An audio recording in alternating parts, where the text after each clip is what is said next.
All right, ladies and gentlemen, today what we're going to be doing is we're going to be focusing on a time period after Reconstruction, which starts in 1877 and extends to 1900.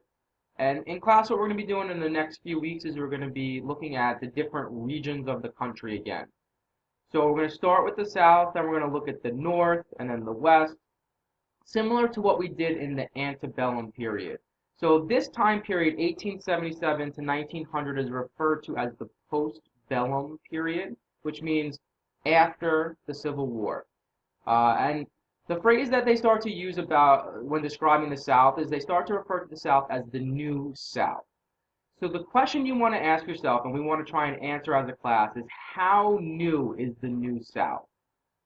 In other words, what carries over from the antebellum period into the postbellum period, and what changes? So an excellent analysis question you should be asking yourself as you go through this chapter and you try and analyze the history is continuity and change. What's staying the same from the pre-war period and what's changing in this post-Reconstruction period. So we're going to start with the economy, and we're going to look at Southern society in the economic aspect, the social, the political, and we're going to try and really do some deep analysis of it. So we're going to start with one aspect of the economy, which is the South is starting to industrialize a little bit and urbanize a little bit. So when you take a look at industry itself, that's really what we're going to start with. So the South in the postbellum period is starting to develop some industry, which if you remember prior to the Civil War in the antebellum period, there's very little industry in the South. There's some industry in the upper South, this part of the South, like your Virginia, West Virginia, Tennessee area, but the lower South had very little, if any, industry at all, and very little urbanization as well. So they start to develop more industry in the South during this time period. Now, the first big industry that's going to develop in the South, it makes perfect sense. So the South is known for growing cotton, and that's something we're going to focus on Monday, that they continue to grow cotton in enormous quantities. So by extension, a perfect industry for the South is going to be the textile industry. And where the textile industry is going to flourish in the South is going to be in this region known as the Piedmont region, which is really kind of the foothills of the Appalachian Mountains. Primarily, you're going to have large textile factories in North Carolina, a little bit in other parts like South Carolina, Virginia, but for the most part, it's going to be North Carolina that's going to be famous for, at least in the southern aspect, famous for its textile industries. And they kind of dot western North Carolina. And by the late 1800s, there's a decent amount of textile industries there. And the reason I said it makes sense is because they're growing cotton. They don't have to ship it to the north anymore. They don't have to ship it to England to kind of have it turn into a finished product. And so the industry itself can kind of take off within the South itself. Now, the second aspect of this is they're starting to develop some industry. So you have to think of who is actually working in these factories. So unlike the North, another thing you want to be able to do is to compare the North and the South during this time period and during most time periods in American history. Unlike the North, it is not immigrants who are working primarily in the factories of the South. In the South, it's much more a rural population that's working in their factories. So in the South, you have kind of an excess of a rural population, people having big families. And so what starts to happen is that rural people start moving more to small towns, some cities start to develop, and they're the population that starts to kind of work in industry. So this is much more similar to what happened in England in their industrial revolution than really what happens in the North. A lot of Northern industrialization and workers are fueled by immigrants coming into the country. First, the old immigrants, the Irish and the Germans, and then in this new era, they're going to be referred to as the new immigrants, and they're going to be mostly Italian and Eastern European Jews. So in England, they had a movement known as the enclosure movement, which they basically kind of closed off and fenced off a lot of their farms, and a lot of the poor rural people in England started flocking to cities and moving to cities, and that kind of fueled their industrialization. So you see that happening in the South, the industrialization that they have within the South. A lot of it's fueled by poor rural populations moving into more urbanized areas. Another industry that develops in kind of a a smaller way is going to be steel. So Birmingham, which is in Alabama, is a city that becomes known for the steel industry. And the Sloss family is going to develop a lot of these industries in Birmingham and these steel mills in Birmingham. So it's a minor industry that develops within the city. Now, comparatively, one of the things you want to keep in mind, we always want to compare antebellum to postbellum and then north to south. So in comparison, north to south, the city in the north that becomes famous for steel is going to be Pittsburgh. And we'll focus on this in some real detail. But when you compare northern and southern industry, not just in steel, but in textiles, in every other aspect, yes, the South is increasing their industrialization, their urbanization. Definitely. If you compare antebellum period to the postbellum period, there's a lot more industry, there's a lot more urbanization. But if you compare the North and the North is kind of exploding as far as industry is concerned, exploding as far as urbanization is concerned. So the raw percentages of industry in the country are not changing very much. So like, for example, antebellum period, comparing the percentage of industry in America in the South compared to the percentage of industry in the North, it's roughly about 10% in the South, 90% in the North. In the postbellum period, it increases like ever so slightly. So it's like 10.5% in the South, basically 90% again in the North. And so, yes, they are growing industry-wise and urbanization-wise, but comparatively to the North just has more of everything and more industrialization, more urbanization, a bigger population, and it's still definitely the center of our manufacturing capacity in America. Same thing when it comes to railroads. The antebellum South has a pretty small amount of railroads. When you compare it to the postbellum South, a lot more railroads, which is big as far as connections are concerned within the South. It's going to connect our coastal areas to our more interior parts of the South.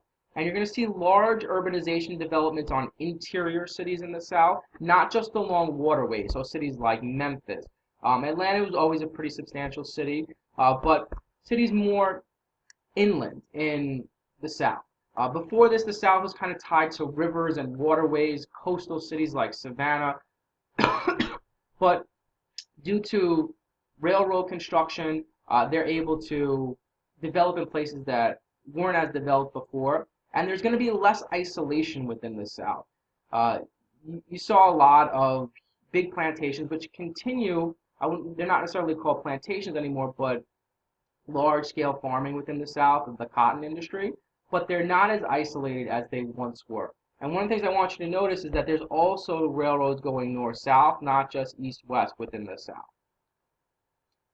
So tobacco was kind of on the decline, if you remember, in the upper South, but they're going to kind of reinvigorate the tobacco industry. The soil has had some time to reinvigorate itself, and they're growing a new strand of tobacco. And so they're using it for different purposes. In the past, they would use tobacco for, they would smoke it, but they would also use it for chew and dip and different things that you can do with tobacco. In the postbellum period, they start to use it to create what we usually associate tobacco with, which is cigarettes. So this guy, James Dukey's an industrialist from the South, North Carolina again, and he's going to create a cigarette rolling machine and kind of creates a cigarette manufacturing plant. And this is another industry that starts to develop within the South. Again, another one that makes sense. If you notice, most of the industries that develop within the South are tied to their rural agricultural roots, the things that they've been doing for a long time, growing tobacco, growing cotton. The natural progression is to develop the next segment in that industry, in this case cigarettes, earlier in developing textile mills. It makes a lot of sense. Now, the other thing that you want to be aware of that is happening in the South, the North is kind of investing in the South, and a good way to look at the dynamics of this time period is in certain ways, it starts during Reconstruction and extends into the postbellum period. The South, in a lot of ways, is almost an economic colony of the North. And the North is investing money in it. You have industrialists, wealthy people investing money in it. And this kind of perpetuates that belief in the South that Northerners are taking advantage of the South. But they also are creating jobs in the South. They're helping to construct railroads. They're helping to construct industry. And there's even Southerners who try to promote Northerners bringing their industry to the South because they'll say the labor is cheaper in the South. Maybe there's less union development within the South. And so this is another dynamic to it. A lot of the industrial development is coming from Northerners. Northerners investing in the South, and it depends on your perspective. You can see this as a good thing. They're developing the South. Some Southerners are getting jobs from it. It's changing the South, but other people might see it as, again, colonization of the South almost, or an invasion of the South, or economic dominance over the South by the North. And so there's no, just to keep in mind, there's no kind of anti-smoking idea at this time period. They have not scientifically studied this at this point. They don't associate it with poor health, and so there's not that stigma with cigarettes, and so therefore the industry is able to prosper and really develop within the United States. And James Duke, he makes a ton of money from this, and so if you guys know Duke University, it's founded by his family. And so you're going to see this is a common thing that happens during this time period. We're going to study other northern industrialists like Andrew Carnegie and Vanderbilt. You might know those names because there's also universities and lots of things named after them. And so they donate their money in certain ways to society. This is a part of a concept known as the gospel of wealth, that when you get wealthy and you a millionaire, you're successful, you're a great industrialist, you should give back to society, but not give back to it as in giving charity to people. You should do great public works for the society so people can better themselves. So you build universities, you build libraries, you improve the society, maybe you build parks, things that the entire community can benefit from, but they can also better themselves from. That was a very important American ideology of the era, that you can build yourself up from the ground up, and you can use these institutions, you can use these avenues, these great public works in order to do it. Another industrialist from the era is this guy John Pemberton. So you guys all know Coca-Cola, which is an industry that really sticks for all, our soft drink industry really develops and comes out of this. You might not know that it comes from the South. Another fact that you might not know about it is that original Coca-Cola had traces of cocaine within it, which even adds more to that addictive quality to it. It has tons of sugar in it and syrup, but it also had real cocaine in the beginning of these manufacturing. So you have people kind of inventing things, developing different industries within the South. You also might know, I don't know how many of you guys know who Ty Cobb is, but he's one of the greatest baseball players of the early 1900s. He's a Southerner, he's from Georgia, just like John Pemberton, and he invests in Coca-Cola, and he doesn't become a multimillionaire from playing baseball because back then athletes didn't make the same amount of money that they do now. He becomes a multimillionaire from his investment in the Coca-Cola company. All right, the last thing we're going to discuss kind of briefly, we've touched on it throughout our talk about industrialization, but is urbanization of the South. So who is actually moving to these cities? We touched on it before. It's mostly rural, poor people, people who have big families, who are moving to the cities and ending up in this urbanization and ending up in these urban jobs. And they're doing it because of lack of work, lack of opportunity. One of the things we're going to discuss in class is that due to the new kind of agricultural makeup of the South, a lot of families are losing their land in the South, and they're falling into either sharecropping, or they might lose their farm entirely, but there might not be enough land to go around, and so people are kind of ending up in these different industries. So a lot of yeoman farmers, who we talked about in the antebellum period, the percentage of yeoman farmers is really going to decrease in the postbellum period. A lot of people fall into sharecropping. A lot of people end up working in industry instead of owning their own farm.